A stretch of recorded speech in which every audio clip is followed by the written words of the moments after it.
खेल नगरी नाम जानी जाती है, रेल नगरी नाम जानी जाती है, वो आज उड़ता पंजाब बनता जा रहा है। ये मैं तो ये कहना चाहता हूँ जिला प्रशासन से कि जो बांदुकी के अंदर जो स्नैक का जो धंधा चल रहा है, इसके ऊपर रोक लगाई जाए। पहले अधिकारी आए थे, उनको भी हमने अवगत कराया था कि सब हमारे बांदुकी के अंदर जो नए नए लड़के हैं, युवा पीढ़ी है, वो लोग बाग आजकल इस नशे के बहुत आदी हो गए हैं, तो इसके ऊपर ध्यान दीजिए। और कुछ घर तो ऐसे हैं जो बिल्कुल बिक चुके हैं जी, इस नशे के चक्कर में, बिल्कुल साहब। मैं उनसे पूछना चाहता हूँ हनुमान बेनीवाल जी से, आज आप बताइए आपने कितने विधायक बना दिए जाट समाज के? राम राम दोस्तों, राजस्थान की राजनीति में कहीं ना कहीं देखा जाए तो कार्यकर्ताओं की अहम भूमिका होती है, चाहे वो किसी भी पार्टी का कार्यकर्ता हो। और आज हमारे साथ मौजूद है किसान संघर्ष सेवा समिति के जिला अध्यक्ष जीतूमाल जी। जीतूमाल जी राम राम। राम राम सर, स्वागत आपका हमारे चैनल निरालो राजस्थान में। बिल्कुल धन्यवाद आपको सर। जीतू जी, आप किसान संघर्ष समिति के जिला अध्यक्ष है, इसका बनने का सफर, यह मोटिव आपको कैसे मिला, कहाँ मिला? देखिए, मैं शुरू से हमारे राजनीतिक हमारा इतना कोई बड़ा उद्दा नहीं है जी, लेकिन हमारे परिवार का जो है राजनीति से बड़ा लंबा नाता रहा है हमारा जी। मेरे दादाजी स्वर्गीय, वो इस राजनीति में रहे हैं लंबे सरसे तक, और जो मेरे परदादा हैं वो भी हमारी जो भारतीय राजनीति है उसके अंदर वो रहे हैं।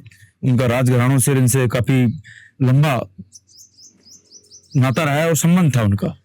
तो उसके बाद जब हमने देखा कि कुछ दिन पहले, कुछ साल हो गए, दिन तो मैं क्या कहूँ आपको, एक दिल्ली मुंबई हाईवे निकला था आपके अपने यहीं नजदीक से, तो उसमें किसानों की जमीनें अवाप्त की गई थी। तो उसके अंदर किसानों को क्या है कि उनको मुआवजा उनका सही दरों पर नहीं मिल पा रहा था। तो उसमें मैंने आवाज उठाई और मेरे साथ में तमाम दौसा जिले के, बांदुकी तहसील के लोगों ने दौसा कलेक्ट्री पर हमने एक ज्ञापन दिया। और फिर उसके बाद में फिर ये आंदोलन बड़ा बन गया और फिर धीरे धीरे हम चलते गए। फिर हमारी मांग सीएम साहब तक पहुंची, तो सीएम साहब ने हमारी कुछ मांगों को माना भी। नितिन गडकरी जी के पास में हमने हमारा जो पत्र था वो भेजा, उन्होंने वो किया, उसके ऊपर अमल किया और किसानों को लाभ मिला। हमने तकरीबन 8 से 10 महीने हमने बड़ा आंदोलन किया और उससे आज किसानों को काफी लाभ मिला है। जहाँ किसानों की जो भूमि अवाप्ति होती है उसके अंदर किन्हीं के बोर नहीं आ रहे थे, किन्हीं के पेड़ पौधों का वो नहीं ले रहे थे, तो हमने दोबारा से रिवार्ड जारी करवाया और वो आज किसानों को लाभ मिल रहा है। तो उसी से मेरे को कि अपने किसानों की अगर हित की लड़ाई लड़ रहे हैं तो हमें अच्छा लगा और आज भी हम किसानों की लड़ाई लड़ रहे हैं। किसानों की हित की लड़ाई के साथ साथ आप भी, हम आपको लगातार सोशल मीडिया पे भी देखते हैं कि आप सभी समाजों का हितों में आप साथ देते हो, चाहे कोई भी सामाजिक मुद्दा हो, चाहे कोई भी घटना हो, उनमें आप अक्सर खड़े रहते हैं। ये मोटिव आपको कहाँ से मिलता है? देखो, ये मोटिव कहीं से नहीं मिलता है। ये मोटिव मिलता है अगर मेरी आंखों के सामने अगर कोई गलत काम हो रहा है तो मेरा कर्म बनता है, मेरा धर्म बनता है कि इनकी लोगों की मांगों को उठाऊं और प्रशासन के सामने इनकी मांगों को रखूं और फिर रख करके और उन लोगों को लाभ मिले। बांदुकी में हाल ही में हुए जो मामले थे, चोरी डकैती के, लूटपाट के, उन मामलों को आप कैसे देखते हैं? देखो, चोरी डकैती, आपने बहुत अच्छा सवाल किया है आपने ये जी। मैं बांदुकी के अंदर अभी पिछले 4-1 साल से लगातार बड़ा एक स्मैक का बहुत बड़ा वो चल रहा है जी। इसके अंदर मैं जिला प्रशासन से कहना चाहूंगा कि इसके ऊपर बांदुकी एक बिल्कुल शांत नगरी है, खेल नगरी नाम जानी जाती है, रेल नगरी नाम जानी जाती है, वो आज उड़ता पंजाब बनता जा रहा है। और हाल ही अभी भी मेरे को, कल मैंने जिला के अधिकारियों को और क्षेत्र के अधिकारियों को मैंने बधाई दी थी कि कल 60 से कुछ 65 जो उन्होंने जो बड़े जो चोर गिरोह थे उन्होंने जो वो किया था, तो उनकी गिरफ्तारी हुई है उन लोगों की और उन्होंने कबूले हैं कि हमने चोरी की है। तो वो चोरी उन्होंने ये नशे के अंदर आकर के की है, उन्होंने ये इसमें हो गया, ये लोग, इनकी कमी है इनका। तो प्रशासन अगर चाहे तो ये सब कुछ कर सकता है और प्रशासन ने किया है। ये मैं तो ये कहना चाहता हूँ जिला प्रशासन से कि जो बांदुकी के अंदर जो स्नैक का जो धंधा चल रहा है इसके ऊपर रोक लगाई जाए। स्नैक जो धंधा कब से स्टार्ट हुआ? 3 से 4 साल हो गए इस बात। इसमें अभी तो कोई ध्यान नहीं दिया जाए, ध्यान नहीं दिया। हमने भी इसके अंदर, मैंने जो पहले अधिकारी आए थे उनको भी हमने अवगत कराया था कि सब हमारे बांदुकी के अंदर जो नए नए लड़के हैं, युवा पीढ़ी है, वो लोग बाग आजकल इस नशे के बहुत आदी हो गए हैं, तो इसके ऊपर ध्यान दीजिए। और कुछ घर तो ऐसे हैं जो बिल्कुल बिक चुके हैं जी हाँ, इस नशे के चक्कर में। नशे के चक्कर में। बिल्कुल साहब। अभी जो चोर पकड़े गए थे हाल ही में, अखबार में भी आई थी कल परसों, तो बांदीकुई पुलिस प्रशासन कुछ आपके कैसे देखते, क्या कहना चाहोगे प्रशासन? नहीं, बिल्कुल प्रशासन का सहयोग रहा है इसके अंदर, प्रशासन ने उनको गिरफ्तार किया है। और अब से पहले हमारी एक बहन थी अपने किशनपुरा से, वो यहाँ अपने छोटी एवं उसको जस्ट पीछे रहते हैं, उनके घर से 8 से 10 लाख का माल चोरी किया गया था। वो उन्होंने आधा माल तो बरामद भी किया है। तो कहीं ना कहीं पुलिस तो अपना काम कर ही रही है। ऐसा नहीं है, पुलिस देखो जनता की सेवा करती है, पुलिस अपना काम कर रही है। लेकिन ये है कि उनको, पुलिस से मैं यही कहना चाहता हूँ कि आप इनके जो घटनाएं हो रही है इनके ऊपर आप सीसीटीवी कैमरा वगैरह लगाए क्षेत्र में, जहां जहां आपको लगता है कि भाई यहाँ संवेदनशील वो जगह है, जैसे कि कई काफी चौराहे हैं अपने, वहां लगाए हैं कि उससे पता लग जाए। और उन्होंने भी, पुलिस ने भी जो इस अपराधी को पकड़ा था वो सीसीटीवी के आधार पर ही पकड़ा था। उस लड़के को जो पकड़ा था, कोई सोनी पकड़ने आया था कोई लड़का, उसको उसके आधार पर पकड़ा गया था। तो दिनेश मीणा का हत्याकांड का मामला हुआ था, उसमें जो भी 2 सीटें क्या उनको पकड़ा गया पुलिस प्रशासन के द्वारा? दिनेश मीणा जो हत्याकांड हुआ था, ये बहुत बड़ा बांदीकुई का सदियों तक याद रखा जाएगा। ये बहुत बड़ी निंदनीय घटना थी। इसके अंदर हम सब लोग, उस आंदोलन के अंदर हम सम्मिलित थे, हमारे पूर्व विधायक जी भी थे साथ में, और भी हमारे भाई लोग थे, सभी लोग थे। हमने प्रशासन से मांग करी थी कि भाई इन दोषियों को पकड़ करके कड़ी से कड़ी सजा दी जाए। भाई कोई आदमी अगर मान लो भाई चोरी अगर कर ली, मान लो किसी ने, पहली बात तो वो चोर था ही नहीं, भाई उस आदमी के ऊपर कोई मुकदमा दर्ज नहीं था।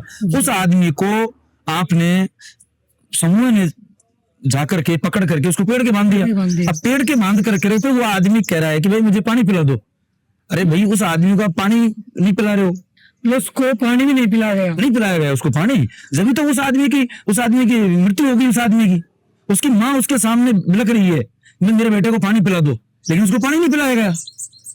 मतलब वो जो उनको न्याय मिलना चाहिए था, आपने भी आवाज उठाई न्याय को लेकर, क्या उनको उचित न्याय मिला? देखो मेरी नजर में, देखो अभी उनको न्याय नहीं मिला है।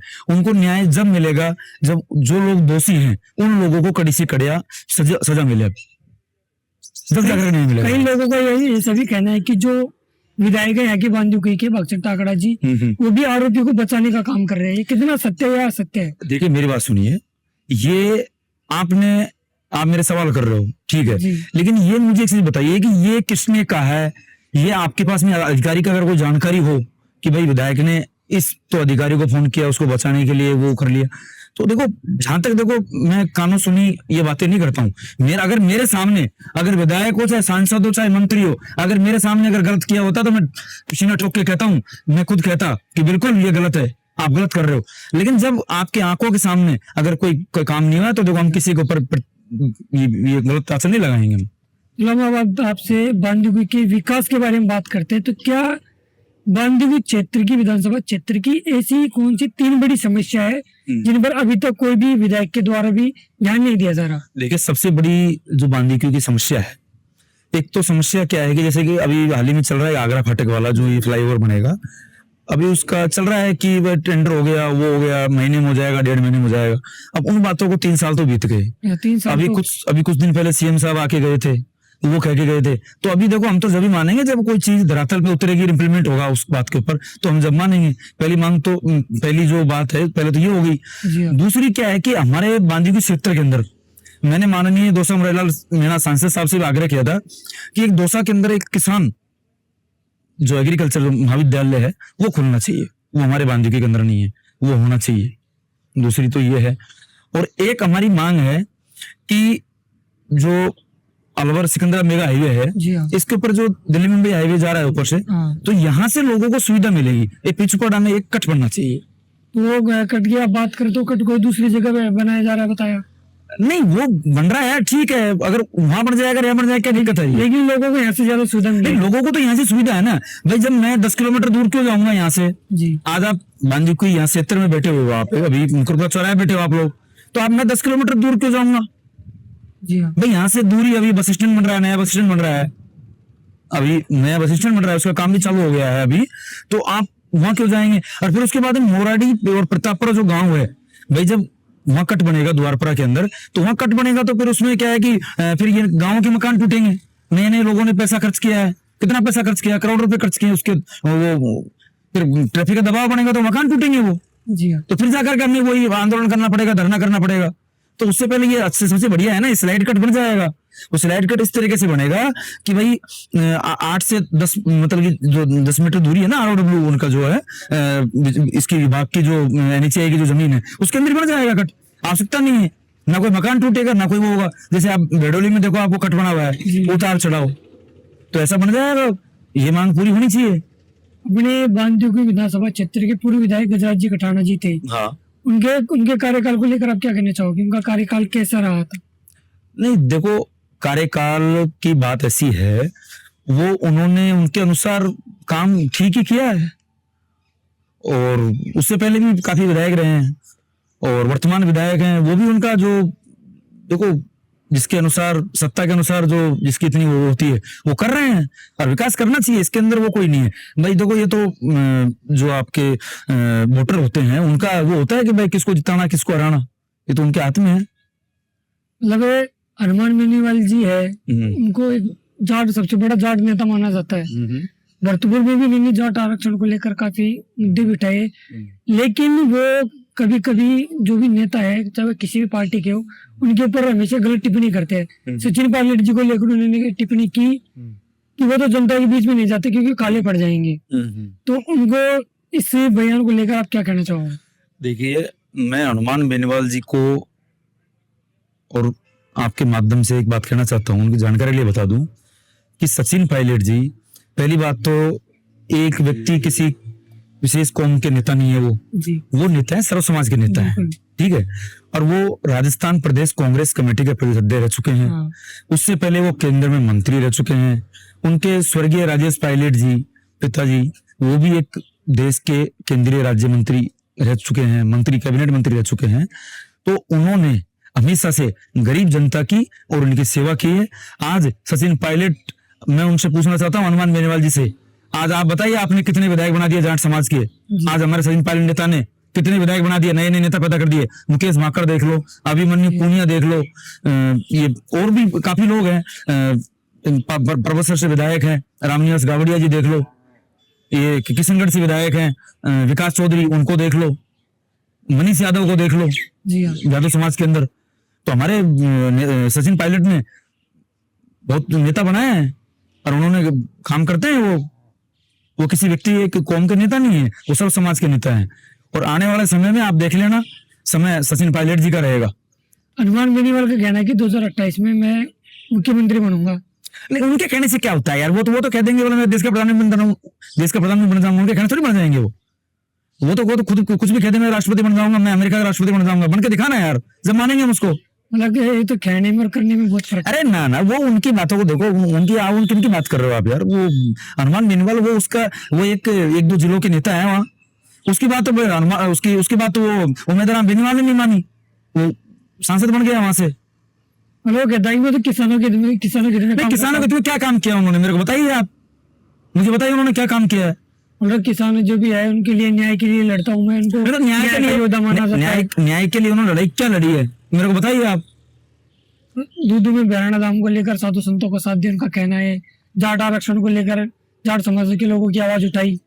देखिए, ये जो आंदोलन और जो ये करना है ना, बिल्कुल ठीक है, जनता की मांग उठानी चाहिए, लेकिन मुझे ये चीज बताइए, आपने आंदोलन किया तो आपने धरातल पे उसको उतारा क्या? आपने काम किया क्या? आप मुझे सरकार से अपनी मांग मनवाई क्या? आप हमें ये बताओ ना। तो ऐसे कहने से कुछ नहीं होता, आप धरातल पे काम करिए।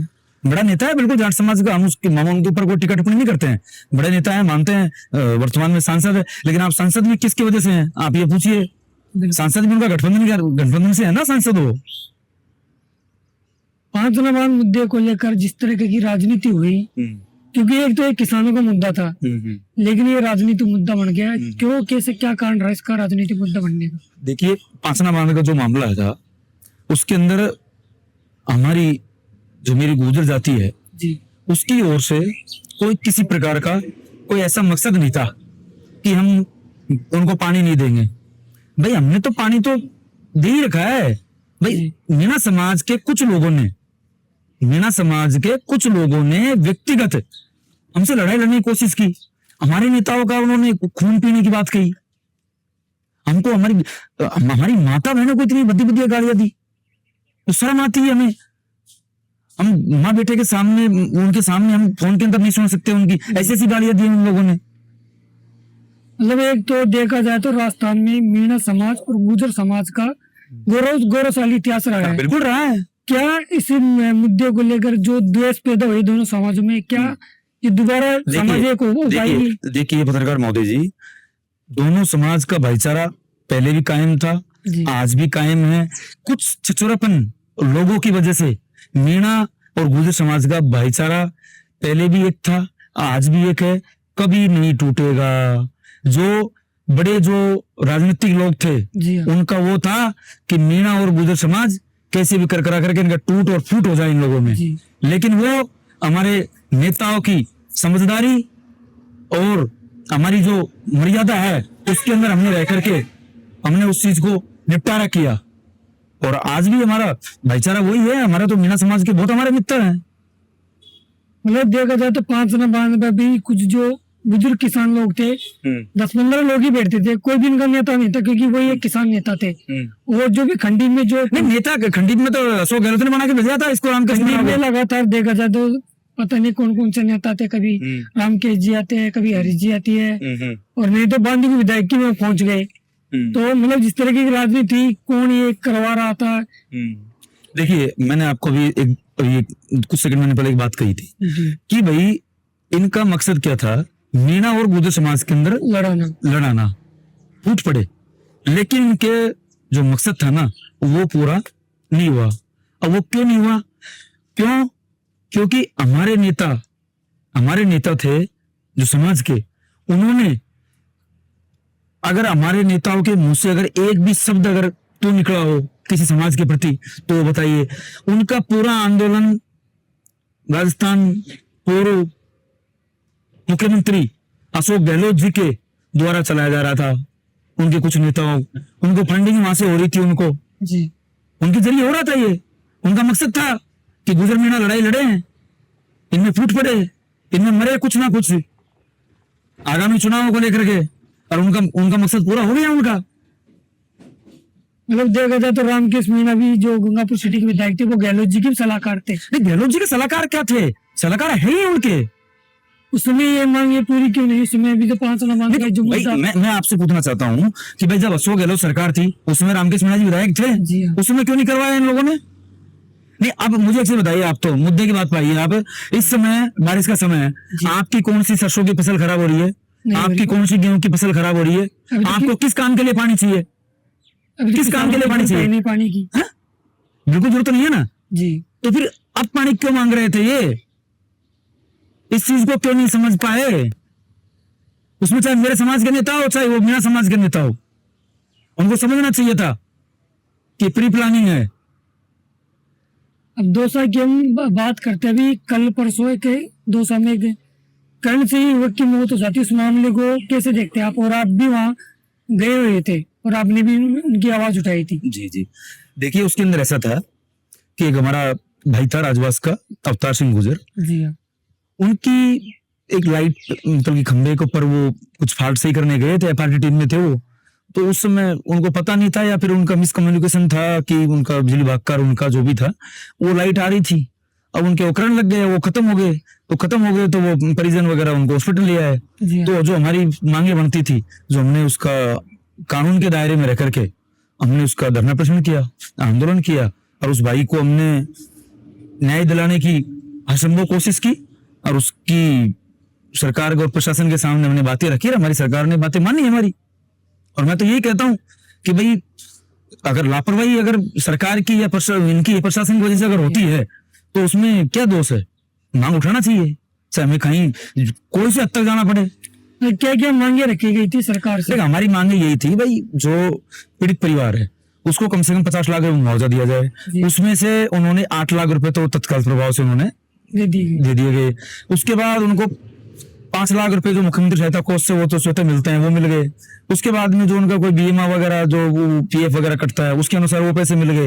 एक डेयरी बूथ मिल गया, और एक उनका जो बड़ा भाई है उनको संविदा पे उनको उनकी जगह नौकरी दे दी गई है। आपको क्या लगता है कि जिस तरह से दिनेश मीणा को भी उचित न्याय नहीं मिला, क्या जो कल की घटना नहीं, हुई थी। हमने 5-7 दिन का समय, उन्होंने 5-7 दिन का प्रशासन ने समय लिया है हमसे। अच्छा 5-7 दिन के अंदर अगर हमारी मांगे पूरी नहीं होती तो बिल्कुल बेशक हम दोबारा से हम आंदोलन खड़ा करेंगे, धरना देंगे। हम जो हमारे जो कानून के अनुसार है उसके दायरे में रह करके हम प्रशासन से बात करेंगे, पहले तो परिवारजनों को लेकर के कि भाई हमारे जो आपने मांगे पूरी की थी, जिला कलेक्टर सॉरी जिला एडीएम और एसडीएम महोदय के नेतृत्व में सारी बातें हुई थी, परिवारजन वही था, लिखित में समझौता हुआ है। अगर वो नहीं करते हैं तो हम बिल्कुल वो करेंगे। रही बात दिनेश मीणा की, दिनेश मीणा के, मैं तो एक बात मानता हूँ, दिनेश मीणा के हत्यारों को जी हाँ, जब तक अगर सजा नहीं मिलेगी ना, जब तक दिनेश मीणा को न्याय नहीं मिलेगा।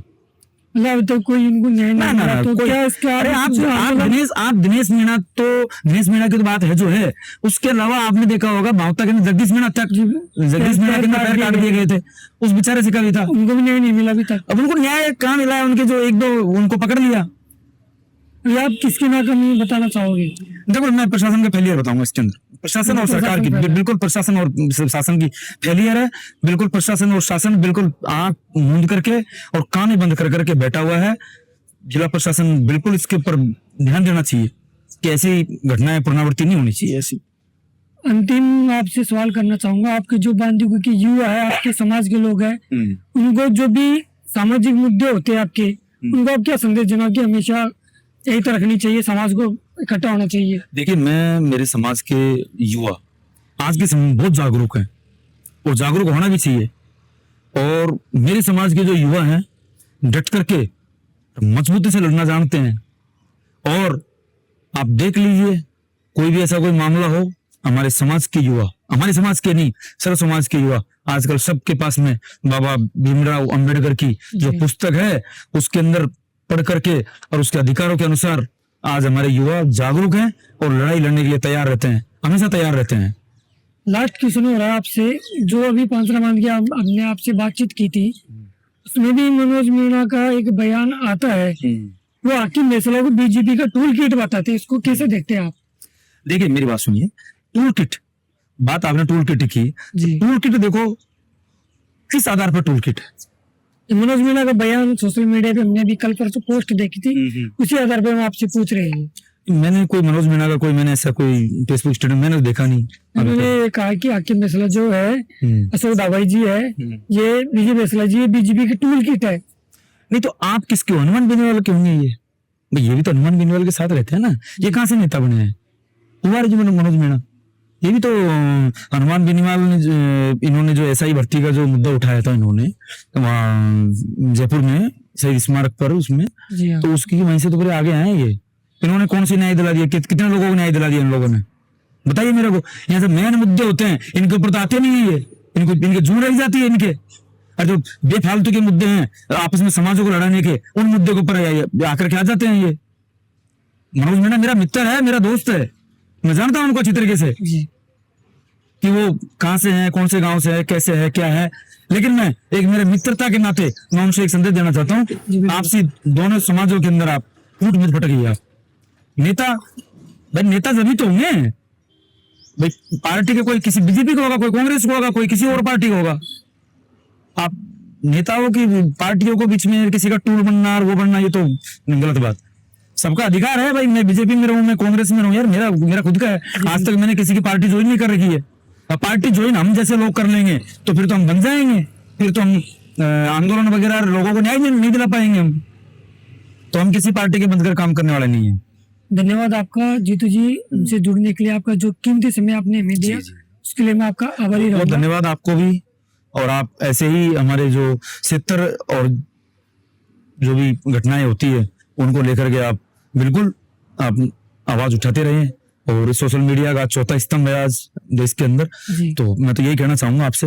आपको बहुत बहुत बधाई और धन्यवाद, आप मेरे पास आए। दोस्तों ये थे हमारे जीतूलाल छाल्यावाल, जो कि हमेशा सर्व समाज के जो भी चाहे कोई से मुद्दे हो उनको हमेशा न्याय दिलाने के लिए हमेशा तत्पर आगे रहते हैं। और हम ऐसे ही आपको लगातार हम आपको वीडियोज बताते आ रहे हैं हमारे चैनल निराला स्थान पर। दोस्तों मिलते हैं इसी अगली वीडियो में एक नए शख्सियत के साथ, तब तक के लिए धन्यवाद। राम राम।